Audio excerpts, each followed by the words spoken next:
আসসালামু আলাইকুম প্রিয় শিক্ষার্থী বন্ধুরা। আজকে আমি তোমাদের সাথে আলোচনা করব ইংরেজি গ্রামারের একটি খুবই কমপ্লিকেটিভ একটা টপিক। সেটা হচ্ছে সিম্পল কমপ্লেক্স কম্পাউন্ড।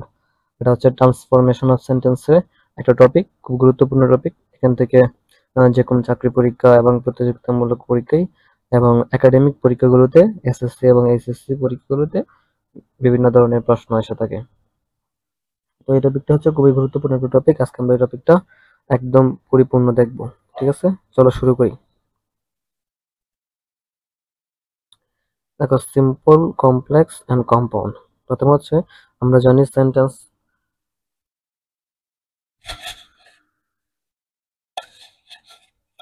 সেন্টেন্সকে গঠন অনুসারে তিন প্রকার হয়ে থাকে। শীটের এই নিয়মে অংশ আমরা তিন প্রকার সেন্টেন্সের ট্রান্সফরমেশন করার নিয়ম শিখবো। ঠিক আছে, আচ্ছা।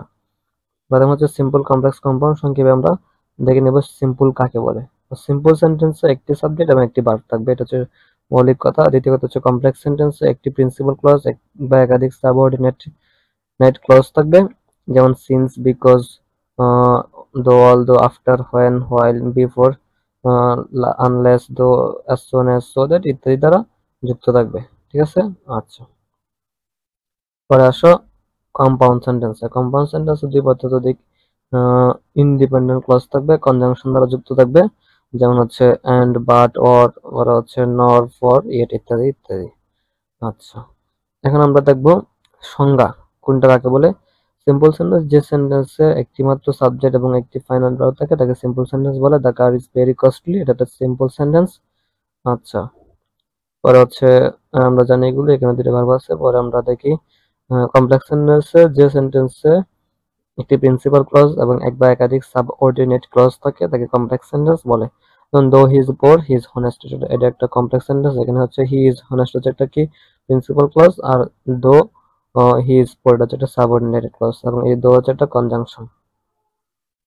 তারপর হচ্ছে I will wait here until you come back, এটা হচ্ছে একটা কমপ্লেক্স সেন্টেন্স। এখানে হচ্ছে আই উইল ওয়াইট হিয়ার, এটা হচ্ছে একটা principal clause. Until you come back এটা হচ্ছে একটা সাবঅর্ডিনেট ক্লজ। কম্পাউন্ড সেন্টেন্সে দুই বা ততোধিক প্রিন্সিপাল ক্লজ থাকবে, সেগুলো কোঅর্ডিনেট কনজাংশন যেমন এন্ড আর বাট দ্বারা যুক্ত থাকবে। যেমন হচ্ছে he is poor but he is honest, এখানে আমরা হচ্ছে he is poor but honest, এরকম আর কি। The boy is, he is a good boy and everybody likes him, এরকম যে কমপ্লেক্স সেন্টেন্স। আমরা এখন সরাসরি নেমে চলে যাব। দেখো, এখানে একটা টেবিল আছে, জাস্ট তোমরা এই টেবিলটা পড়লেই এনাফ, আর কিছু পড়তে হবে না। জাস্ট এই টেবিলটা পড়লেই সিম্পল কমপ্লেক্স একদম এনাফ। ঠিক আছে, জাস্ট এই টেবিলটা হচ্ছে সিম্পল কমপ্লেক্সের এনাফ, এনাফ ফর এনাফ। এটা হচ্ছে সিম্পলের প্রথম নিয়ম হচ্ছে ইনস্পাইট অফ থাকবে অথবা ডেসপাইট। এটাকে আমরা কমপ্লেক্স করলে কি দিব, দো অথবা অল দো দিব। ঠিক আছে, দো অথবা অল দো, আর কম্পাউন্ডে বাট দেব। উদাহরণ দিয়েছি, in spite of having a lot of money he could not buy a car, এটাকে আমরা কমপ্লেক্স করে দেবো although he had a lot of money he could not buy a car. আর কম্পাউন্ড হচ্ছে but he had a lot of money but he could not buy a car. এই 1 নম্বর নিয়ম শেষ। এই 8টা নিয়ম পড়লেই তোমাদের একদম পরিপূর্ণ কভার হয়ে যাবে। 2 নম্বর নিয়ম হচ্ছে বিকজ অফ অথবা ডিউ টু, এটা থাকবে সিম্পল, আর কমপ্লেক্স করলে এটাকে হবে সিন্স, অ্যাজ, বিকজ, আর কম্পাউন্ড করলে হবে এন্ড অথবা সো। আচ্ছা, এখন হচ্ছে টু ডট টু, আর কমপ্লেক্স করলে এটা আমরা সো দ্যাট দিব, কম্পাউন্ড করলে এন্ড দিব। এখানে প্রত্যেকটার উদাহরণ সহ আছে, উদাহরণগুলো তোমরা দেখে নিবে। আর হচ্ছে 4 নম্বর হচ্ছে ইন অর্ডার টু, সিম্পল, এটা কমপ্লেক্স করলে হবে সো দ্যাট অথবা ইন অর্ডার দ্যাট, আর কম্পাউন্ড করলে হবে এন্ড অথবা সো অন। যেমন হচ্ছে in order, I read in order to get a good result, এটার কমপ্লেক্স হচ্ছে I read so that I can get a good result, আর কম্পাউন্ড হচ্ছে I read and I can get a good result। তারপর হচ্ছে 5 নাম্বারটা দেখো by plus বার plus ING, যেমন হচ্ছে বাই, আর এটাকে আমরা কমপ্লেক্স করলে ইফ যুক্ত অ্যাফার্মেটিভ সেন্টেন্স বানাবো, আর কম্পাউন্ড করলে এন্ড দিয়ে দেবো। উদাহরণ দেখো, by eating food you can keep yourself fit, এটা হচ্ছে সিম্পল, আর কমপ্লেক্স গেলে আমরা দেবো যে if you eat food you can keep yourself fit, compound হচ্ছে eat food and keep yourself fit শেষ। মানে হচ্ছে উইদাউট প্লাস বার প্লাস আইএনজি, এটা হচ্ছে। আর এটা কমপ্লেক্স করলে আমরা দিব if প্লাস নেগেটিভ প্লাস, আর কম্পাউন্ডে অর দিব।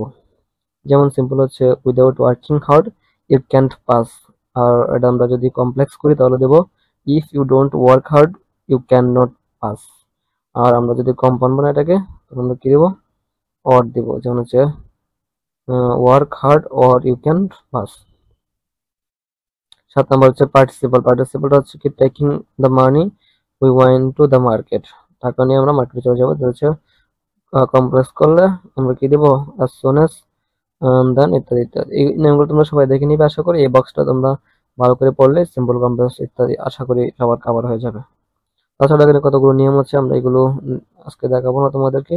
এই নিয়মগুলো হচ্ছে ওই নিয়মগুলো আর কি, সবগুলো নিয়ম আমরা এখানে ব্যাখ্যা করে দিলাম আর কি, পুরোপুরি বড় করে আর কি। ওইটা হচ্ছে মূল নিয়ম, আর এখানে তেমন কিছু নাই, এগুলো পড়তে হবে না, জাস্ট তোমার ওইগুলোই পড়বা, এই বক্সটাই পড়বা, ঠিক আছে? তো আশা করি সবাই বুঝতে পারছো। তো এরকম নিত্য নতুন আর ভিডিও পেতে আমাদের চ্যানেলটিকে তোমরা সবাই অবশ্যই সাবস্ক্রাইব করে দিবে। আশা করি সবাই সাবস্ক্রাইব করে আমাদের পাশেই থাকবে। ধন্যবাদ।